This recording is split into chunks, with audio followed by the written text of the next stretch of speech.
Hello and welcome to Artsakh Public Television. Today we have an exclusive opportunity to host Representative Frank Pallone, co-chair of the Armenian caucus in the United States Congress. Good afternoon, Congressman Pallone. Thank you very much for accepting our invitation for an interview and joining us from Washington, D.C. Thank you. Good to talk to you, Anush. Congressman Pallone, you have been one of the strongest voices of Artsakh and Armenia in the United States for the last 25 years. Why does the fate of these small countries on the other side of the Atlantic matter to you? Well, I've always been very supportive of Armenia and, know a lot about Armenia's culture and been there many times. I don't have a very large Armenian American constituency in my district, but there is a sizable Armenian American community in the state of New Jersey. And I actually live directly across the street from an Armenian church, the only one that's within a 50-mile radius. So I've always been interested in Armenia. Congressman Pallone, you are an author or co-author of a number of resolutions and bills regarding the Azerbaijan-Karabakh conflict, increasing the US aid to Artsakh and so on. What are your priorities as a co-chair of the Armenian caucus today? What to expect in 2022?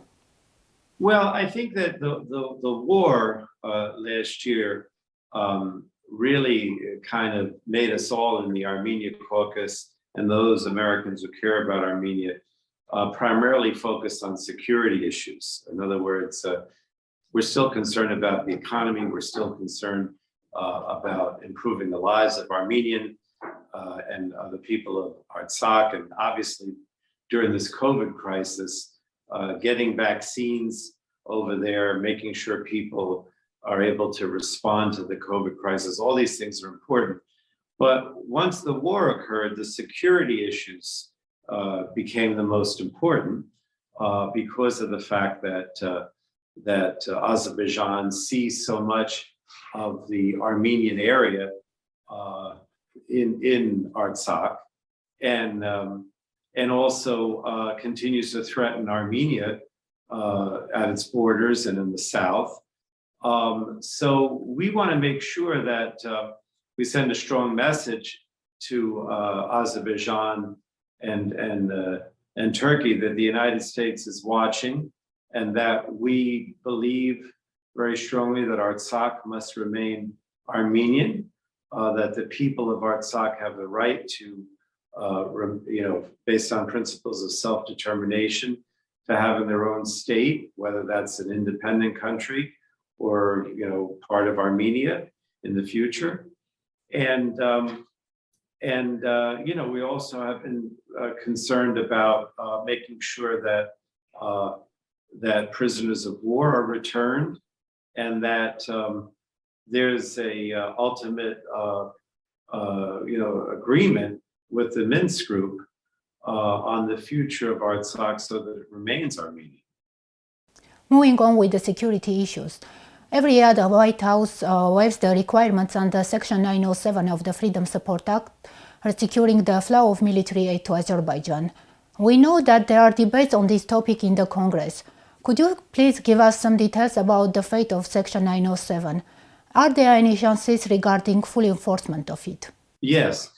Before the war broke out in Artsakh last November, we were, when I say we, I'm talking about the Armenian caucus and myself, were very critical of the fact that $100 million in aid, which we considered military, although the State Department denied it, was being sent to Azerbaijan, because we'd always had this agreement that whatever kind of military assistance, which mainly in the past was training and not equipment, had to be equal between the two. In other words, if we were going to give assistance to, military training or any kind of help to Azerbaijan, there had to be an equal amount to Armenia. It was a parity issue, so to speak. But all of a sudden, the State Department decided to give $100 million to Azerbaijan, which they claimed was only for customs and border patrol and drug interdiction and that type of thing. but we were concerned that that money could be used in an offensive war against Artsakh by Azerbaijan, or alternatively would free up other dollars that Azerbaijan could use for offensive actions against Artsakh and Armenia. And I still believe that that's the case. And so we're basically saying that because of what happened, with Azerbaijan invading Artsakh and Armenia, that there should be no military assistance, nothing of that nature that should go to Azerbaijan again. And I think we have a good chance of getting that finally approved. But it's still, not final yet. The legislation is not final. But I think, the atmosphere has changed quite a bit here in Congress since the war. I think members of Congress realized that Azerbaijan was the aggressor, that they were backed up by Turkey, who in theory is a NATO ally, although I would question that, and that Russia now has been even more empowered because they are guarding the borders and their presence in Artsakh, which they never had before. That all these things mean that the United States really has to step up and take a more active role in the region. Congressman Pallone, a week ago, the Azerbaijani president made a rude comment on the address of the OSCE Minsk group co-chairs, saying that they should not deal with Karabakh issues since Azerbaijan solved the conflict in 2020. What do you think of it? I totally disagree with Aliyev. This is only going to be resolved and should only be resolved to make sure that Artsakh is able to exercise its self-determination and remain Armenian through the intervention of the United States, as well as Russia and France. In other words, the Minsk group process is the only way to achieve this. It should not be, it's got to be through diplomatic means. Aliyev wants to settle everything through force. That's his MO. This is what he did last November, and I'm sure he wants to continue to do it. But I think that the three co-chairs have to say no. This is not going to be resolved through military means. And we have to protect the self-determination of the Armenians in Artsakh, and that this has to be done through diplomatic means under the auspices of the Minsk group. Congressman Pallone, as you see, the status of Artsakh remains unresolved. What do you think? Doesn't Azerbaijan's refusal to negotiate under the auspices of the OSCE Minsk group co-chairmanship pave way for Artsakh's recognition, its right to self-determination by these three as a last resort? Well, look, Anush, that's my view. In other words, my view is that Artsakh is an independent nation, an independent republic. I'm not an expert on it, but I, years ago, studied the Soviet Constitution. And the Soviet Constitution, it says that the oblasts and the republics, the autonomous regions under the Soviet Constitution had the ability at any time to declare a referendum and become independent. Now, you and I know that during the Soviet days that never happened, and it was kind of the Constitution. It didn't really mean anything, but it was in the Constitution. And that is exactly what Armenia did, and that is exactly what Artsakh did. They held a referendum and they decided they wanted to be independent. They've created their own state, and they're fully entitled under the Soviet law as well as international law through the theory of self-determination to do that. But I think that most countries, maybe all countries at this point, are trying to avoid the status issue because, of course, Azerbaijan says that this is an issue of territorial integrity, and the Oblast of Nagorno-Karabakh has no right to secede from the Republic of Azerbaijan. I don't agree with that, but I think that all the countries, including the Minsk group countries, are trying to avoid the status issue and see if they can come to an agreement that allows for the self-determination of Artsakh, either as an independent country or as part of Armenia, or some sort of autonomous status that guarantees that Armenians will continue to be in Artsakh, not only because remember, right now, Azerbaijan has occupied part of the oblast, right? I mean, some areas near Hartut and Shushi, they're now they're still in the oblast, but they're now occupied by Azerbaijan. So they would have to leave those and allow for a referendum in Artsakh, and then the people of Artsakh could determine what they want to do. If they want to be independent, they want to be part of Armenia, whatever.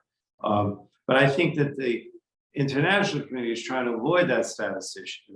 That status issue. I don't avoid it. I say you're independent, you're your own state. That's it. But we'll have the main thing is to bring this back to the Minsk group and kind of try to come up with a negotiated settlement that keeps Artsakh Armenian, whatever that ultimately means from a status point of view. Congressman Pallone, as you have already mentioned, the role of Russia has been significantly increased in our region since 2020.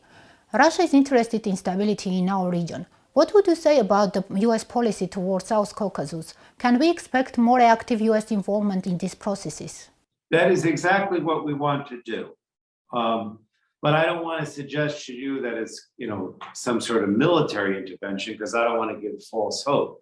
I think that I realize, and I think our Armenian caucus members here in the Congress realize that right now you continue to be very dependent on Russia to keep to avoid Azerbaijan from coming in and taking over Artsakh, right? I mean, if it wasn't for the Russian troops, that might have happened. So we're not saying that Russia shouldn't be involved or Russia shouldn't keep the peace or that somehow the United States is going to replace Russia. But we do want the Russians to know that we're watching and that we have a stake in this, and that we don't want the Russians to sell Artsakh down the road and say, okay, you can, Azerbaijan, you can have total control here, and we're gonna leave. I mean, there's always the fear on my part, and I think the members of Congress, that the Russians are not can't be totally dependent upon to keep Artsakh Armenian. But right now, that's it. They are the key to keeping Artsakh Armenia, and so we don't want to act as if that role is not important. It is. I don't know if I'm explaining myself, but I'm very realistic here about what's happening. I want you to know that we understand that the Russian presence is important to Armenia and to Artsakh, but at the same time, we want the Russians to know the United States cares and will continue to be involved, including under the auspices of the Minsk group. Congressman Pallone, we know that Washington has always supported the Armenian-Turkish normalization process. What would you say about this new dialogue between Yerevan and Ankara? I do think it's important to have a dialogue that ultimately could lead to diplomatic relations, opening of the borders, and also the settlement of Artsakh so it remains Armenian. I'm always in favor of diplomacy because I think the alternative is war. And look, Turkey is in the region. It's on your border. It's important to keep a dialogue so that we don't have renewed hostilities. Whether this is going to ultimately result in diplomatic relations or recognition of Artsakh remains to be seen. But having the talks is important because, as I say, the alternative is military action, which you do not want to see. Congressman Pallone, I thank you very much for your time. Oh, thank you, Anish. I did want to mention, too, that part of what we're trying to do in the Armenian caucus also is to provide more humanitarian assistance to Artsakh, for recovery after the war, to make sure that the prisoners of war are returned, and to deal with economic humanitarian issues. The military and security issues are, of course, and the ultimate status of Artsakh is most important, but we do recognize and we want to help with the humanitarian issues, the landmines, and other things that result from the war. I don't want to take away from that. So thank you, Anush. Can you see the rug there behind the chair? Yes, I see. That was given to me by the government of Artsakh the last time I was there before the war, like I guess it may be 2019. Yes, I remember that visit. And they gave me that rug and it's been there ever since. I did want to mention that. Thank you, Congressman, for sharing this story. Artsakh people will be glad to see it. Thank you.